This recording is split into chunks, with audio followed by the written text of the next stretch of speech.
Welcome to the Trinities podcast, where we explore theories about the Father, Son, and Holy Spirit. Do you love God enough to think about Him?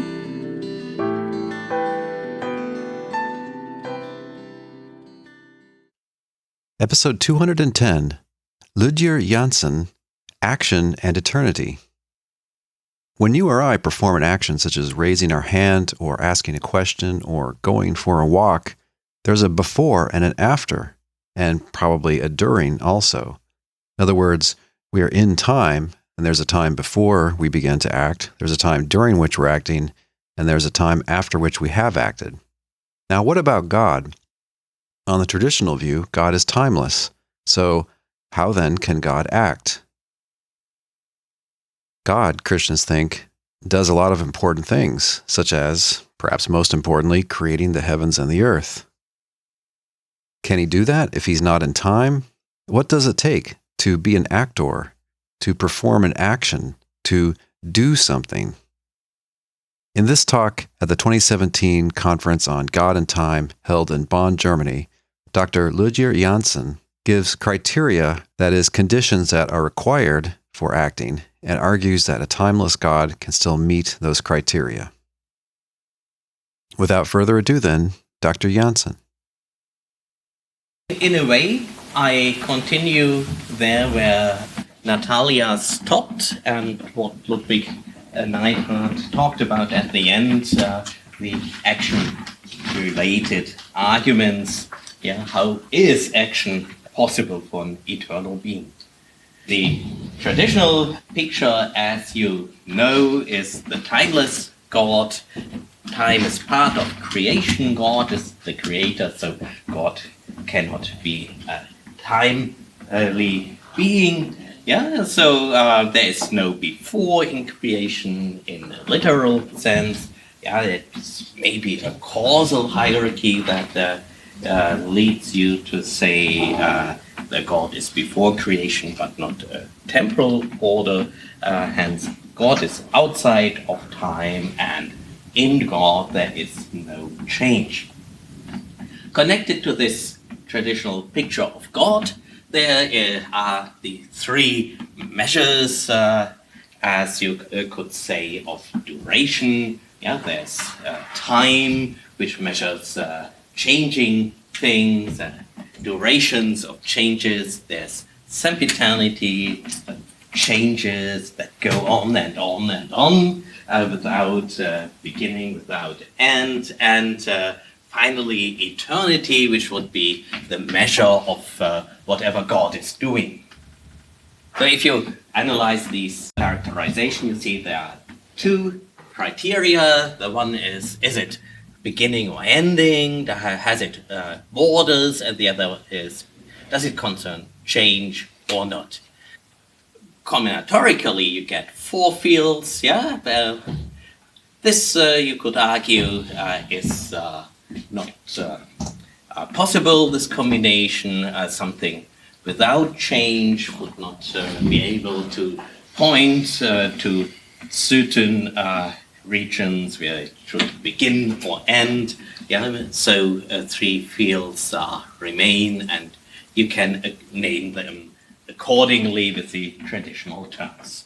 So this is the field where we ourselves are. This is where God is supposed to be. And Aquinas says, sempiternity, that would be the way of being of the celestial bodies, the planets, the stars. Were Aristotle right? Were Aristotle right? And the world wouldn't have any beginning and any end. Then the celestial bodies, which keep on moving without end and without beginning in the Aristotelian worldview, that would be sempiternal. Well, as Aquinas thinks that Aristotle is not right, that the world has in fact beginning, Aquinas has a name for that, but he needs to say it's an antiterm. There is nothing that falls under that term, which is measured by sempiternity. Now, what I'm going to present today is nothing really new. It's something I thought about a long time ago, a sidekick actually of my PhD thesis when I was still working on Aristotle's metaphysics, and I have very ambivalent feeling about presenting this stuff now to you who thought much longer and deeper about the problem than I did. But I'm also looking forward to get your feedback. Yeah, the feedback on something which has nevertheless not yet been said today. Yeah, so the traditional argument is based on two premises. Premise 1, God is unchanged. Premise 2, time requires change. And so God cannot be in time. And, well, against this traditional argument that connects the divine property of changeless with the property of timelessness, there is the Swinburne objection. Yeah? So Swinburne tells us, well, not time requires change, but only time measurement. Yeah? So you can have time without change, but you cannot measure time without change. Yeah? And then, of course, you're no longer compelled to hold up the conclusion, the connection between change and time is broken, and you see God's being unchanged is then compatible with his being in time.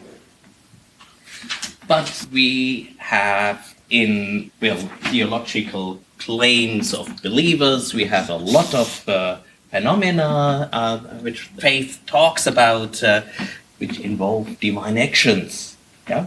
Start with creation at the beginning of the world, but also, God's conservation of the world, the continuous creation, continue with the Christian dogma of incarnation, with belief in divine interventions in the world, revelation, miracles, and speaking about the end of all, the last judgment, and possibly after that, salvation. All these are, action terms. Yeah? So we have a lot of divine actions, and the question is, of course, is it possible to believe in an acting God and an eternal God at the same time? Then, of course, we need to know what criteria we need for an action. So what do we need for an action? And then we need to check whether these criteria are fulfilled or fulfillable for an eternal being. Consider arm lifting. Yeah? So I can lift my arm, and in normal cases where we say, oh, this is an action, I control my arm lifting, and I do it directly. These are the normal ways of arm lifting. Yeah, but of course, I could also have a tick, some quick and, without thinking about it and without intending it, suddenly I lift my arm. I don't want it, I just do it. Now, this is not what we would call an action. So action seems to require some version of control. And also, of course, if the mad scientist with his remote control activates this brain implantate that I have and let me move my arm, that would, of course, be controlled by someone, but not by me. So it's not my control, it's not my action, it's not my intention. Action is on this side, on the side of the intended things, and it does not necessarily require direct control. I could also connect a rope with my arm and then use the rope to lift my arm. That would be an indirect action, so I would use the rope, and the rope would pull my arm and lift it. So that's a very unusual way to lift the arm, but nevertheless, it would be a way of intended arm lifting via indirect control. So, what do we need for action. Yeah, so we need something controlled by the agent. Yeah, that is necessary, we could say, but it's not sufficient. Animals also control their movements.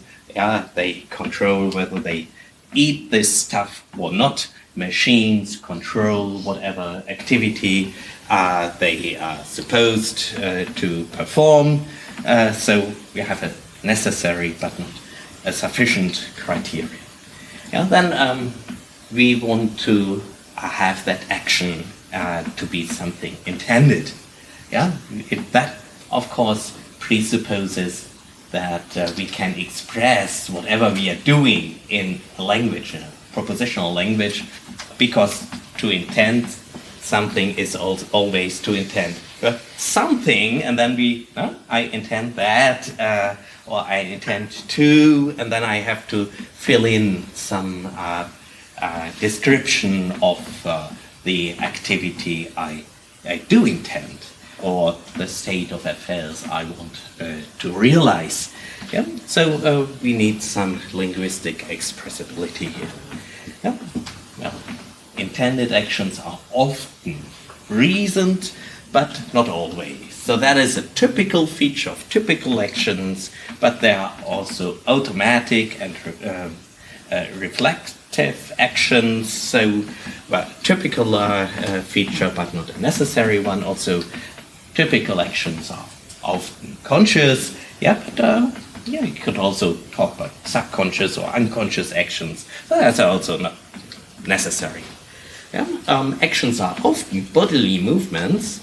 Yeah, but that also is rather a typical feature than a necessary one. You can talk about mental acts. Yeah, you can maybe also have social acts that are not spatially located. Yeah, juridical acts, like the expiring of a contract, letting a contract expire. Where does that happen? Is that a bodily movement? No, it's not. Yeah. So finally, actions are often done for the sake of a certain goal. Yeah, that's connected with the intentionality. I do not only intentionally move my arm, but typically I do that for a certain goal. Maybe I want to reach the ceiling, or I want to say another beer, please. Whatever. Yeah. So, but that's also a typical rather than a necessary feature. For some actions are done for their own sake. Yeah, we just want to move the arm, possibly in some situations, because that's just nice, not in order to realize some distinct state of affairs.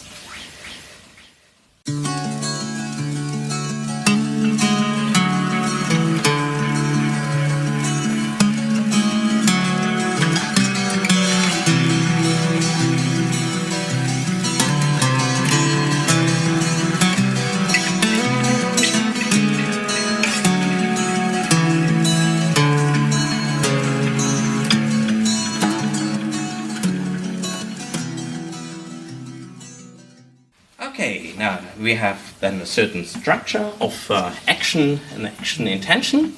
So some agent intends to do some action, yeah, to H, yes, in order to induce a certain result R. So then we have two elements. We have a pro-attitude regarding aging, yeah, and possibly, yeah, if you have also this telic element, yeah, we have a belief that aging is instrumental for R.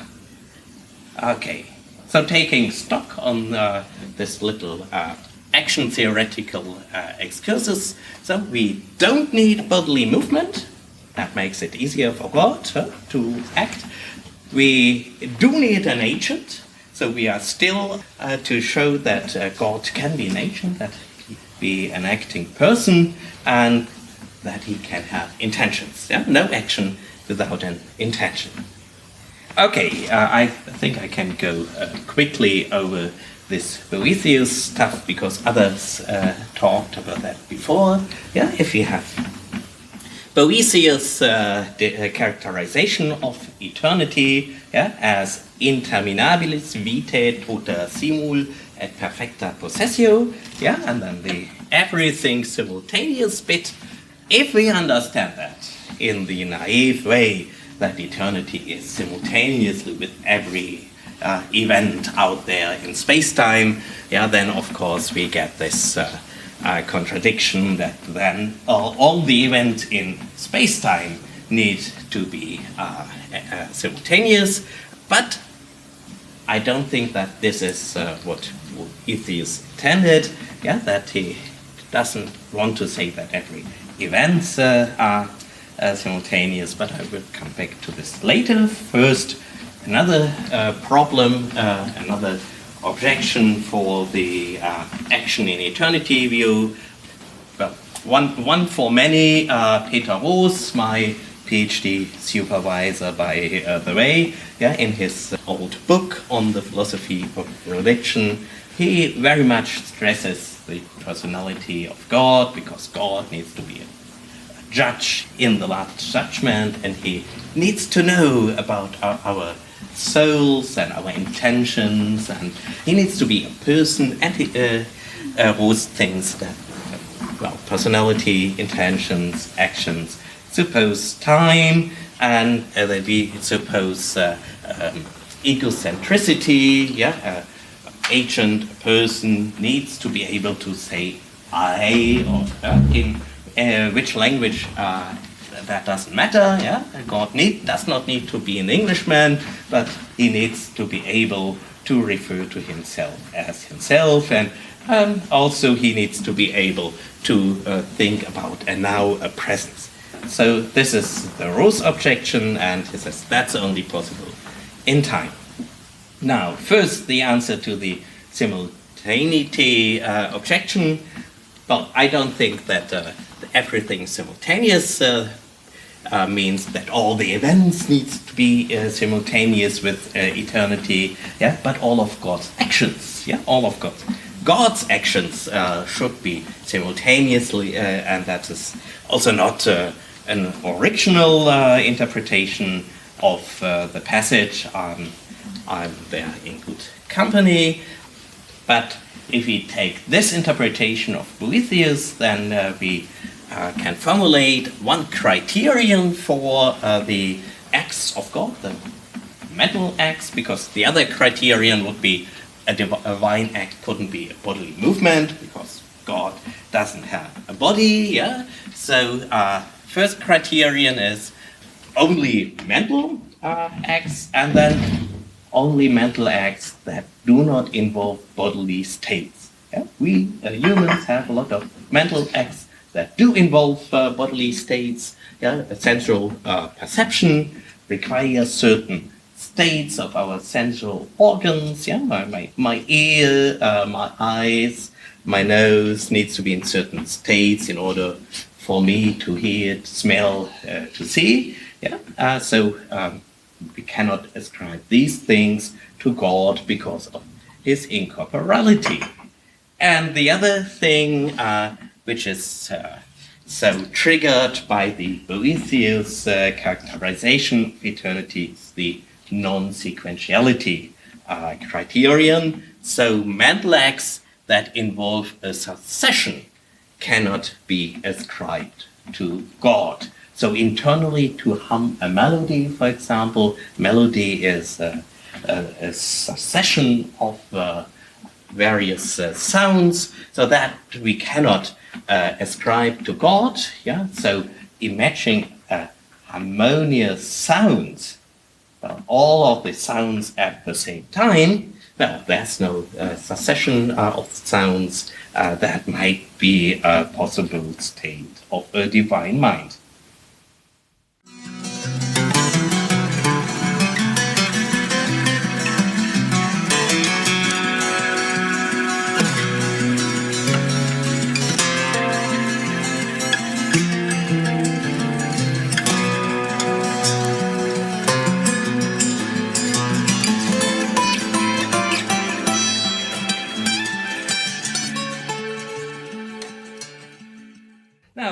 if we turn to the Stump-Kratzmann article that Natalia also already discussed in detail, I refer to this passage. Knowing seems to be the paradigm case of a mental activity that fulfills these criteria. Learning, reasoning, inferring take time, as knowing does not. In reply to the question, what have you been doing for the past 2 hours? It makes sense to say studying logic or proving theorems, but not knowing logic. Similarly, it makes sense to say I'm learning logic, but not I'm knowing logic. And knowing is not the only mental activity requiring neither a temporal interval nor a temporal viewpoint. Willing, for example, unlike wishing or desiring, seems to be another. So if you look at the passage, then there are in fact 2 criteria that are used to test whether a certain activity could be ascribed to the divine mind. And this is the one is the time span criterion, and the other is the progressive criterion.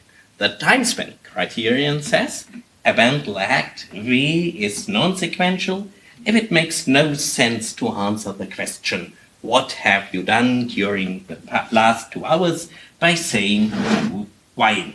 And the progressive criterion says a mental act Y is non-sequential if you cannot meaningfully say I am Y.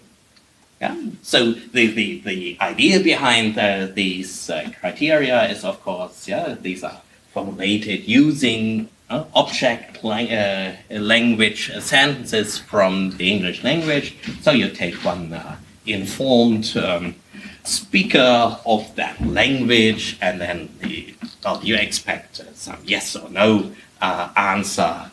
But can I meaningfully say that? Yes, no, yeah. These are so-called behavioral tests, and you could use them not only in analytic theology, but also normally they come from linguistics, and linguisticians test the linguistic intuitions of native speakers. Now, if you look at these criteria, then especially at the progressive criterion, a mental act V is non-sequential if you cannot meaningfully say I am wean, then at least for me, there is a certain historical parallel in Aristotle's distinction between kinesis and energeia in his Metaphysics, Book 9, Chapter 6. And there Aristotle discusses certain verbs, and he says things like, well, we can say I'm seeing and I have seen at the same time, I'm living well and I have lived well at the same time, but it's not true that I'm walking and I have walked, and I'm drying and I have dried. So there are 2 classes, of verbs. Well, that's the linguisticians then continued to discuss and distinguish several verb classes, or activities, events, processes, different types of happenings in the world. And then, of course, it's the question how to distinguish between these 2 types of activities. Again, Aristotle uses linguistic means to draw this distinction. He has this contrast. I am seeing and I have seen, but not I'm walking and I have walked. So he uses, in the English translation, the English Aristotle uses present progressive and simple past. So he contrasts different verb aspects, so imperfective aspect and perfected aspect. And well, there's one influential interpretation in the end, second half of the 20th century, what you could dub the historic reading of this contrast of verb aspects, which does not really, which in a way does take serious studies aspects, but it's a very formal rendering of this contrast. So the historic reading says, if you have some token of an event type just happening, then check whether there is a completed token of that event type in the past. Yeah? And if there is a completed token of that event type in the past, then it would be correct to say, I am about to fine, I'm fine, yeah, and I have been fine in the past. Then it would be, well, an energia happening, and if that is not the case, if there's no completed event of that type in the past, then it is a kinesis happening. Now, there are two prices to pay for this interpretation. The first one is, well, this presupposes not only a continuous time order, that wouldn't be too high a price to pay for an interpretation of Aristotle, because Aristotle believes in continuity of time, yeah, but very, very technically, you can also say, well, it presupposes that your time intervals are left open time intervals. Yeah, it mustn't have a closed interval boundary on the past-oriented side of the interval, yeah, because then you would have a first moment in time, and at that first moment in time of that event, yeah, there is not at least not necessarily any closed interval of an instance of the same event type in the past. Yeah, only when you don't have a first point of time, then you necessarily have with the energia event type a completed instance in the past. And that is probably the most difficult bit of this interpretation. Well, you get into problems with walking. Well, walking is a motion in space. Yeah? Motion in space is a paradigm of change, of movement, of kinesis. Yeah, so walking absolutely said, well, if you have continuity in time and continuity in space, yeah, always once you are moving, well, you already have moved before. Yeah, if you have the left open intervals, if you have no first moment of movement, if movement always requires some extended interval where you move around, now then you always have a shorter interval that is already lying in the past. So, according to this historic reading of the aspect contrast, well, walking would be an energia and not a kinesis, as Aristotle says. Yeah? So that is the reason why there exists in the literature an article on Aristotle on walking. Yeah, it's not because Aristotle has an interest in walking theory, but because walking is a problem for that reading.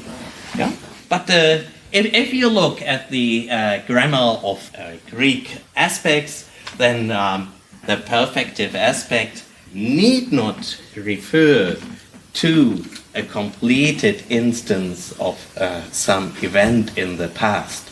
Yeah, it's a peculiar feature of the Greek perfect that it could refer to something that is present, yeah, to a present realization of an event.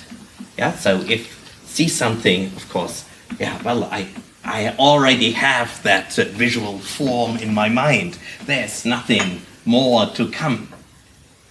Expect when you're looking a movie. Yeah, so watching a movie, that's again a problem, but well, Aristotle didn't know about movies. So in seeing something only spatially and not temporally extended, yeah, you have the result that you need, the intrinsic goal of seeing present as soon as you see, and the same is true for living good, for thinking, and so on.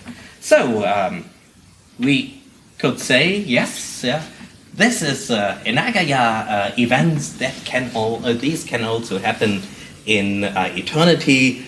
Only the kinesis events, these cannot happen in eternity because these are the change events.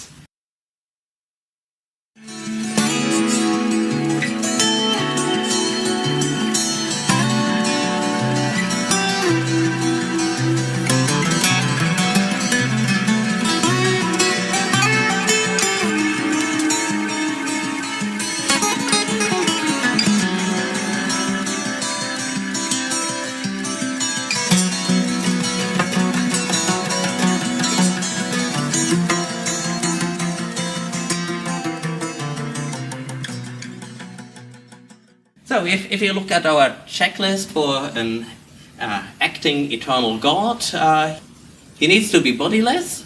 Okay, we can tick this. Well, I didn't argue for that, but there's something which is part and parcel of the traditional picture. Well, he needs to say I, be able to say I, that is to have a self-representation. Well, that is possible for an unchanging temporal God, in the same way as for an eternal God, because, well, it always has the same reference. So if an unchanging temporal God can have a self-representation, an eternal God can do so also. Well, that checkbox, being able to say now, that is to have a representation for your present. Well, yes, I would say, yes, that's also an enagaya thing, but it does, of course, God's now does, of course, not refer to the changing moments in time where your clock tells you, well, now it's 5 o'clock, now it's 6 o'clock. For God, it wouldn't be a good thing to say, oh, now it's 5 o'clock, or now it's 6 o'clock. No. For the eternal God, well, his whole eternity is his now, which also, of course, requires some twists and tweaks when it comes to talk about the relation of eternity to the periods in time. Next point, the acting eternal God needs to have doxastic intentions, knowledge about several things. Yes, we have already seen that is a non-sequential thing, that's an enagaya thing, so he can do that, and he needs to have voluntaristic intention, that's also possible because will is non-sequential, and finally action. Action is possible if it's action of an enagaya type. It's not possible if it involves kinesis type events, but it's possible if it's enagaya type, and then kinesis type events can always be an effect of that. Okay. I have a question to this slide. Can you Is it right in the third line, possible even for an unchanging temporal God, or would you say No. The idea is unchanging temporal God can say something, can have a self-representation, and so can an eternal God, because it's always the same reference. There is no additional complication when you switch from the unchanging temporal God to the eternal God. So that's that. We ticked all boxes, problem solved. Thank you very much.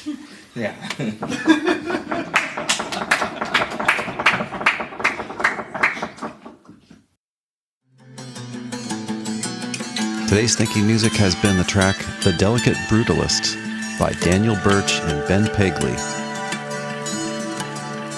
We got a new review in the iTunes store for the US. It's by a user named Music Lover Most of the Time, and their subject is excellent podcasts. They give us 5 stars. They say, "I very much appreciate your work in establishing another leg of thought on the Trinity. The landscape is now being well defined with linguistics and scriptural information, historical information, and now your approach with philosophical/logical information. Thank you for taking the time to do these podcasts." Thank you very much. Much appreciated. If you'd like to give us an honest rating and review in the iTunes store for your country, we would appreciate that. That does help people to find the podcast. Next week, the final presentation from the one-day international workshop on God and Time held in Bonn, Germany in 2017.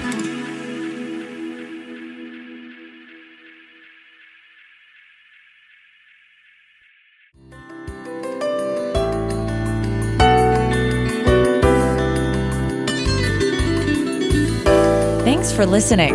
We'll see you online at trinities.org. Till next time, don't forget to love God with all your mind.